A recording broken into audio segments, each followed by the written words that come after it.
Pisces, hello! Welcome dito sa iyong 4th week of April reading. Don't forget to like, subscribe, or follow para sa mga bago dito.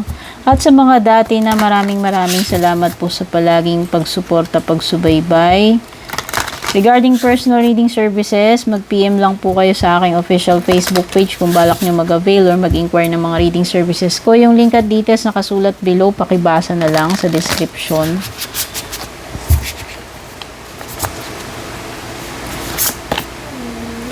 Welcome the Muse. This is welcoming happiness sa buhay mo, Pisces. No? Welcoming happiness, excitement, inspiration. Yan yung mga positive feelings na yan. Baka masyado ka ng naging bitter, naging sarado, or naging busy. So, it's about time na papasukin mo sa buhay mo itong bagong inspirasyon, bagong love, or bagong happiness na paparating sa iyo. No? Minsan kailangan nating hindi masyadong seryoso. May mga time na kailangan seryoso tayo, pero minsan makakagaan sa kalooban natin na maging light. Gawin mong light, 'di ba? Parang commercial, Pisces. Parang commercial. Di ko na babanggitin kasi hindi mo tayo sponsored. Pero yun na nga, i-welcome mo lang yan. Huwag mong pigilan itong source ng happiness mo, inspiration, no? Kumbaga, deserve mo rin maging happy. Pisces, baka nakakalimutan mo na yan ibigay sa sarili mo. No? Sabi ko nga, huwag mong isara yung puso mo, huwag kang maging bitter or resentful. I-welcome mo ito, yung mga bagay na posibleng magbigay uli sa'yo ng pagiging masaya or inspired. No? Pwedeng person, pwedeng relationship.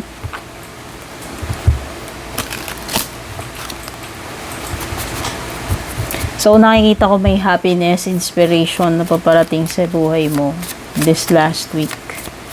Whether galing yan sa person or hindi, kung ano man yan magbibigay sa iyo, tumaluntong card mo. Tignan natin.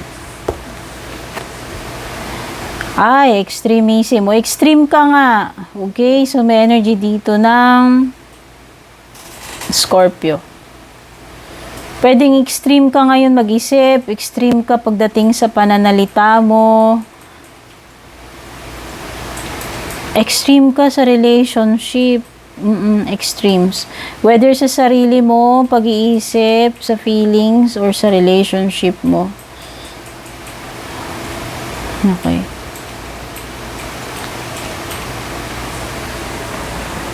Pwede ka mawalan ng control dito. Maging extremes ka. Pag sinabi nating extreme, halimbawa, sobra-sobra.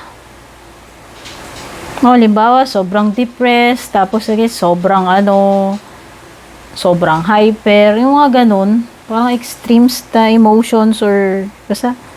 Pwede ka magkaroon ng outburst Pwedeng sasabog yung emotion mo, yung galit mo, ano man itong emotion mo dito.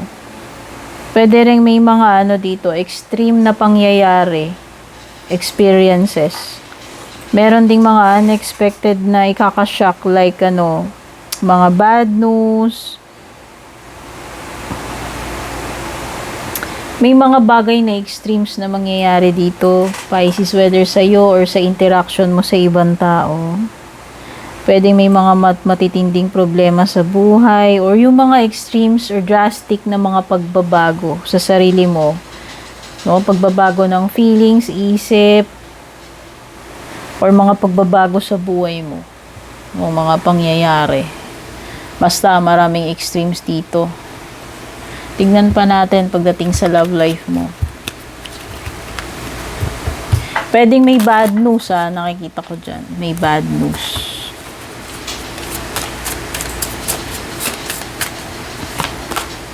Love life mo, you have reaching your goal. Wow! Ano mang goal ito na gusto mong matupad pagdating sa relationship, sa marriage ninyo? Ayan na. Everything you want from this connection will manifest. Nagmamanifest na itong goals mo, yung mga gusto mong mangyari. Ito na yung katuparan. In the near future na to, malapit na to, Pisces. Ayan, nagmamanifest na nga yan ngayon. Everything you want dito sa connection mo, asawa man yan, jowa, ay magmamanifest na yan. ASAP, malapit na. Ano pa yung mga paparating sa'yo, Pisces?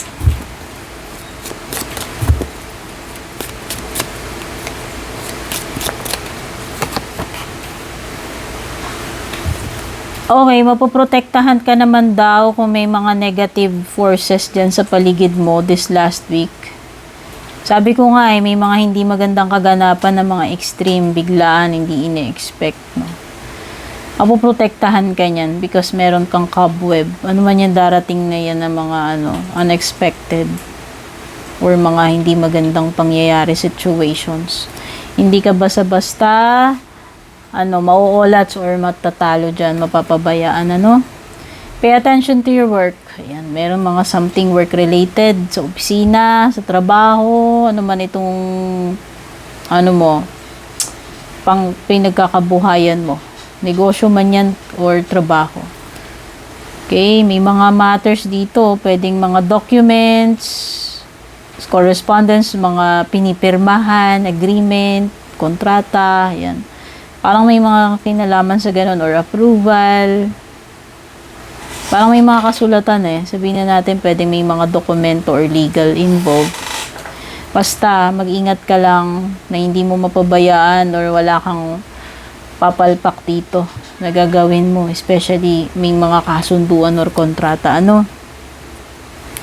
And isa pang paparating sa iyo is Moon. Moon reflects your emotions, fears, or yung mga hidden changes talaga. Ayan, may mga drastic changes. Expect mo na to, Pisces. Diyos ko. Sana maganda to. Okay, so nakikita ko mga extreme na pagbabago. Dobling card na nagsasabi, Okay, so merong Scorpio energy dyan.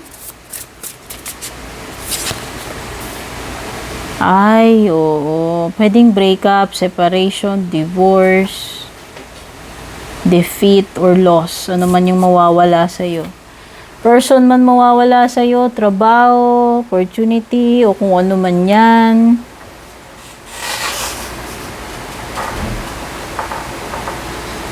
Ending or breakup. Basta, mukhang mabobroken heart ka dito Ayan na siguro yung isa pang extreme. So, ang energy ng water sign, di ba? Sabi ko nga may Scorpio. Ayan, Knight of Cups. Kapareho mong water sign to. Pwedeng Scorpio.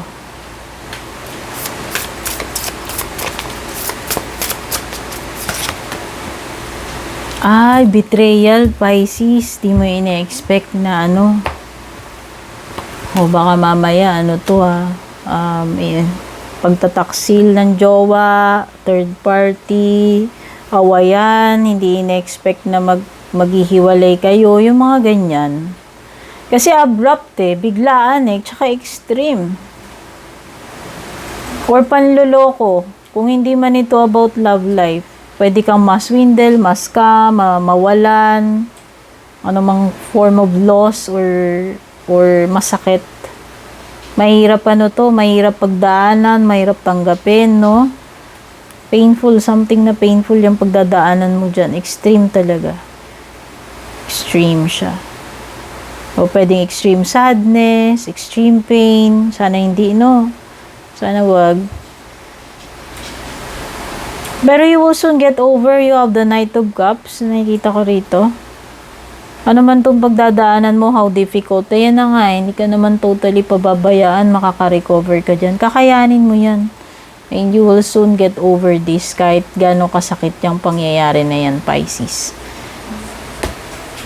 Sana hindi na lang masakit, pero yan yung nakikita natin Hindi naman natin pwedeng doktorin yan. Tignan na lang natin closing message for you.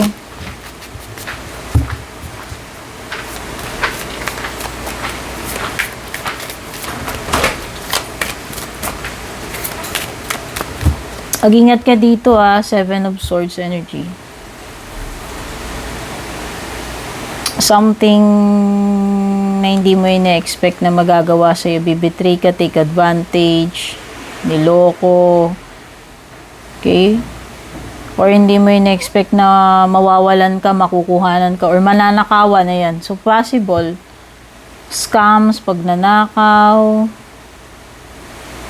pangluloob, ayan o. Pwedeng may mga ganyan eh. Basta, ayan o. May maskara parang magnanakaw. Okay?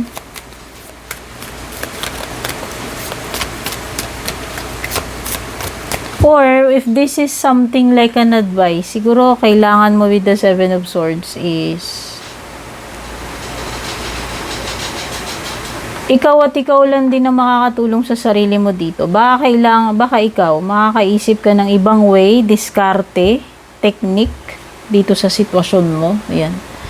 Siguro itatry mong i-solve yung problema mo alone. Kasi nga, mukhang wala ka namang choice. Or, pwede may mga naiisip ka kasi ditong diskarte idea. Hindi ko nga lang alam. Maging maingat ka lang sa consequences niyan. Pwedeng hindi mag-work. Okay? Pwedeng hindi mag-work yung mga naiisip mong kakaibang diskarte na yan. At sa closing message mo, you have abundance. Wow, may abundance pa parating sa'yo. Good things. Oh, sabi ko na may magagandang bagay dito. Ito, diba? Sabi ko, welcoming the muse. May magagandang bagay pa parating. Good things, blessings, abundance will be coming your way, allowing you to see the beauty that surrounds you. Beauty na naman, oh. Magaganda talaga itong darating sa'yo kung meron mang heartbreak dito, loss, pain, separation, pagkatalo, ayan. Meron naman darating magaganda sa'yo, and happiness.